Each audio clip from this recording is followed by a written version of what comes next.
Hello.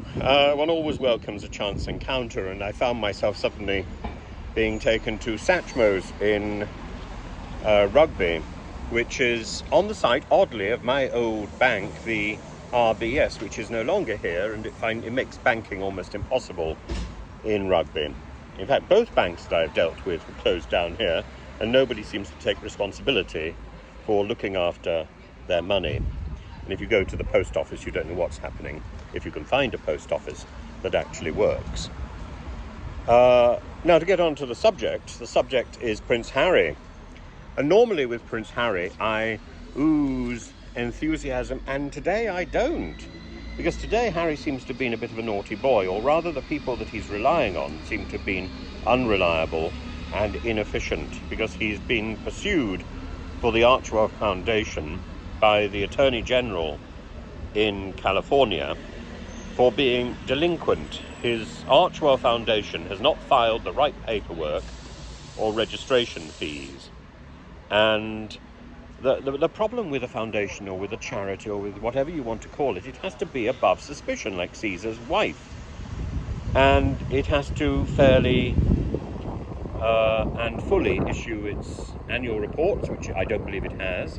It has to avoid criticism, and it hasn't. And one of the principles of this is that apparently the Attorney General had written to the Archewell Foundation saying that from early May they shouldn't now be soliciting money for the Archewell Foundation. So of course that makes the whole tour in Nigeria questionable, if one of the purposes is to encourage people to support the various charities that Prince Harry and the Duchess of Sussex are supporting, and one of them, of course, is the Archewell Foundation.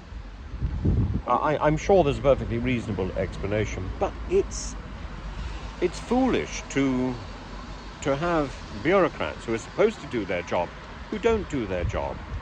I don't think this is really a reflection on Prince Harry or Meghan. I think this is a reflection on the people that they are entrusting their reputation, to whom they are entrusting their reputation. And that's the point.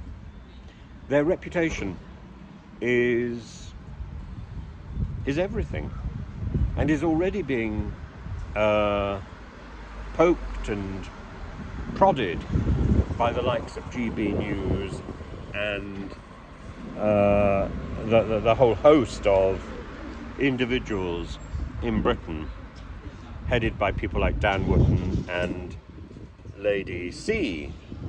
So why open themselves simply because of stupidity or laziness or bad appointments to further attacks from the systems in America? This is foolishness, and it suggests that there's an element of foolishness that lies behind the decision making in the Sussex camp, and I would love to see that sorted out. I know that they've appointed a new PR person to manage Harry's affairs while he's in the UK. I don't think that person has done a very good job. And PR is about anticipating problems and ensuring they don't occur, as much as managing problems when they do occur. And so much of Harry's visit could have been anticipated, and so much of the issues which came up during Harry's visit, like a meeting with His Majesty the King, could have been anticipated and could have been sorted out in advance of his stepping out of the plane. That wasn't done, and that's about the failure of the people who he and his wife have appointed.